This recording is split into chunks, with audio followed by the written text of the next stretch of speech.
News journalism के लिए सबसे जरूरी है कैमरा फ्रेंडली होना और कॉन्फिडेंट रहना। अगर आप भी इनकी तरह टेलीविजन जर्नलिस्ट बनना चाहते हैं तो बीएजी नेटवर्क के मीडिया इंस्टीट्यूट आइजम्स में एडमिशन लें। Courses offered: Bachelor's in Mass Communication, Master's in Mass Communication, PG Diploma in Broadcast Journalism, PG Diploma in TV Production and Direction। Admission के लिए संपर्क करें आइजोम्स FC23 sector 16A film city Noida. Mobile number 09958277022 08860022242। जी स्वागत है आपका फिर एक बार ब्रेक के बाद। ब्रेक पे जाने से पहले ही हमारे साथ चर्चा में जुड़े हुए थे सुनीत सिंह, भवदीप सिंह चड्ढा, अंकित दीक्षित और रिया तोमर। चर्चा को आगे बढ़ाते हुए अगला सवाल है हमारा सुनीत सिंह से कि सुनीत, अभी देखा जा रहा है कि चेहरे खुलकर सामने आ रहे हैं, या तो राहुल गांधी का चेहरा है या नरेंद्र मोदी का चेहरा है। क्या राजनीति करने के लिए सारे मुद्दे खत्म हो चुके हैं जो चेहरे सामने आ रहे हैं? नहीं, मैं आकाश में आपको ये बताना चाहूंगा, चेहरे आज से नहीं आ रहे, चेहरे बहुत पहले से, चेहरों के ऊपर चुनाव लड़ा जा रहा है।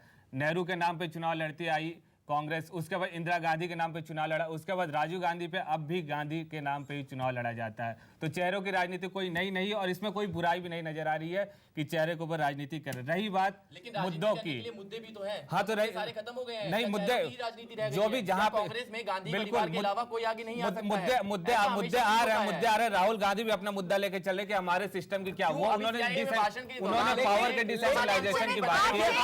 आकाश, इसमें मैं बोलना चाहूंगा, एक सेकंड भवदीप, हम आपके पास आते हैं। अगर मुद्दे नहीं है तो फिर देश करप्शन को लेकर इतना ज्यादा क्यों भड़क रहा है? करप्शन के पीछे देश क्यों पड़ा हुआ है अगर मुद्दे अभी भी खत्म हो चुके हैं तो? देखिए, जो करप्शन वाली जो आपने बात करी है वो बहुत बड़ा मुद्दा है और करप्शन का जो मुद्दा है उसी की वजह से हमारे देश में नुकसान हो रहा है, हमारी जीडीपी रुकी हुई है। भ्रष्टाचार की बात आती है और आप नरेंद्र मोदी की पैरोकारी करते हैं तो फिर नरेंद्र मोदी भ्रष्टाचार को मिटाने के लिए जो लोकायुक्त और लोकपाल की जो बात होती है, नरेंद्र मोदी ने लोकायुक्त को अपने राज्य में ले आने में इतनी देरी क्यों की? और जब ले आए तो उनके पर कतर कर ले आए। देखिए, कोई पूरी ताकत, जांच की ताकत अपने पास रख ली है। उन्होंने जो 50% रिजर्वेशन की बात करी थी उन्होंने बिल्कुल सामने उसको रखा है। और जहां तक बात वोटिंग की है, वोटिंग तो एक ऐसा चीज है, एक हथियार है हमारी जनता के पास, वो हथियार तो वो जनता को दे रहे हैं। तो इसमें डरने की क्या बात है कि मुझे तो जो हमारे राज्यपाल ने, मुझे ये नहीं समझ रहा, जब आपका दामन साफ है तो आप भ्रष्टाचार जैसे मुद्दों को पीछे रख के विकास के मुद्दा, विकास भी और भ्रष्टाचार के मुद्दों को आप पीछे क्यों छोड़ देते हैं? भवदीप, हम आपसे भी बात करेंगे। भवदीप, हम आपसे ही बात करेंगे। मैं जानना चाहूंगा अंकित से। अंकित, क्या भ्रष्टाचार से बचने के लिए ये सारे चेहरे सामने आ रहे हैं? जी, अगर बात की जाए दोनों पार्टियों की तो दोनों पार्टियां भ्रष्टाचार से मुक्त नहीं है। अगर बात की जाए कांग्रेस की, कांग्रेस के टाइम पर भी भ्रष्टाचार हुए थे और बहुत हुए थे। और बीजेपी की बात की जाए तो बीजेपी भी पीछे नहीं हटी है भ्रष्टाचारों से।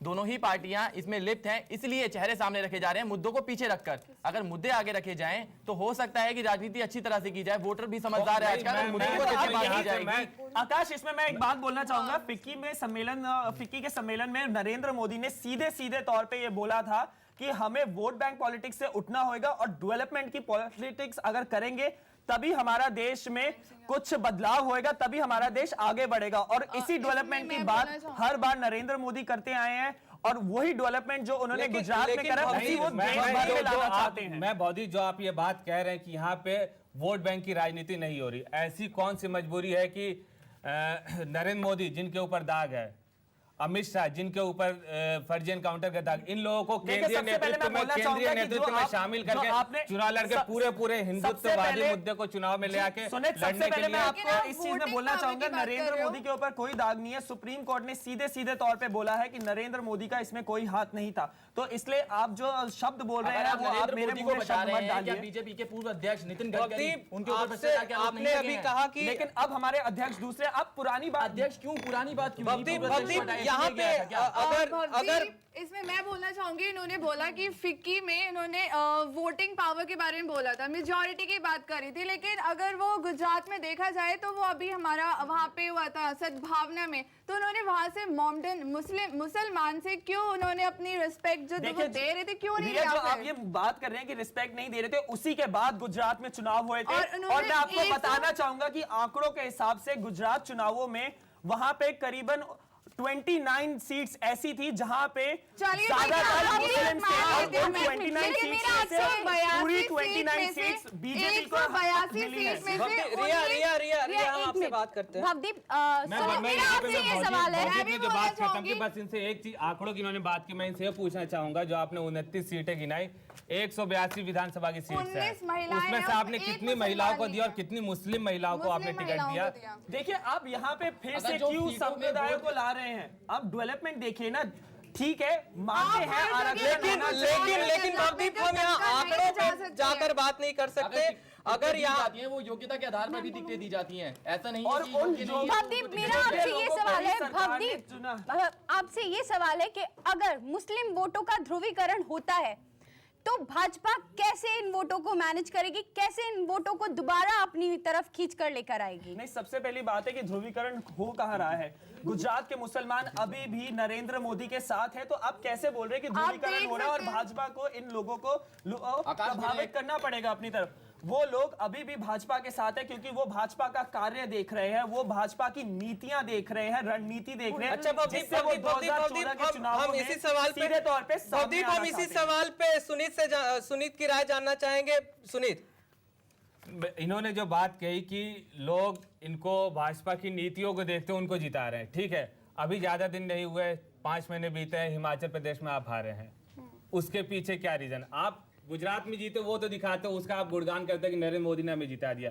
जहाँ पे हारो उत्तर प्रदेश, गुजरात में भी उत्तर दो प्रदेश, सीटों उत्तर की प्रदेश, हारी जहाँ है उन्होंने। उत्तर प्रदेश जो उत्तर आपके प्रदेश की जो मैं बात आपके करना वरिष्ठ चाहूंगा। नेताओं का, अटल बिहारी वाजपेयी का चुनाव क्षेत्र है, मुरली मनोहर जोशी का चुनाव क्षेत्र, आपके पार्टी के राष्ट्रीय अध्यक्ष का चुनाव क्षेत्र, वहाँ भाजपा के पास इस समय लोग देखिए, और चुनाव बीज- क्षेत्र अगर- जो हमारे अगर यहाँ 2004 से भाजपा भी देखा जाए आगे तो बढ़ रही है, बीजेपी भाजपा भी है उसको जिसकी आगे सीट लाना सबसे चाहती लॉस है। हो रही है। आप सभी ने पहले बात लेकिन करी थी कांग्रेस कि के हम होते क्यों हुए दिल्ली में छत्तीसगढ़ इतना बड़ा मध्य कांड प्रदेश हुआ। की बात नहीं करते हैं, जिस तरह आपने कहा जी, था। अंकित- तो यही जो अंकित मुद्दे कुछ हैं, कहना यही हम चाहते हैं। लोगों आपसे की बात बात क्या- कर रहे हैं। कांग्रेस दिल्ली में थी, इतना बड़ा कांड हुआ, यहाँ पर एक रेप हुआ, उसके ऊपर राहुल गांधी क्यों नहीं बोले? अगर इतने बड़े वो नेता हैं, सीआईएम में आके इतने मंच पे बोलते हैं, तो इस इतने बड़े मुद्दे पे आके क्यों नहीं बोले? सीआईएम में तो उन्होंने सारी अपनी सरकार की गलतियां समाधान कोई नहीं भवदीप बनाया। और समाधान अंकित, रिया, सुनीत, सभी मेहमानों से मैं माफी चाहता हूं, समय की कमी से हमें प्रोग्राम यही खत्म करना पड़ेगा। बातें बहुत हैं, ये मुद्दा यहाँ खत्म नहीं होता कि कंपटीशन आके कहाँ खत्म होगा, क्योंकि बात एक बार निकलती है तो दूर तलक जाती है। आप सभी मेहमानों का यहाँ आने का बहुत बहुत शुक्रिया। हम अपना प्रोग्राम यही खत्म करते हैं।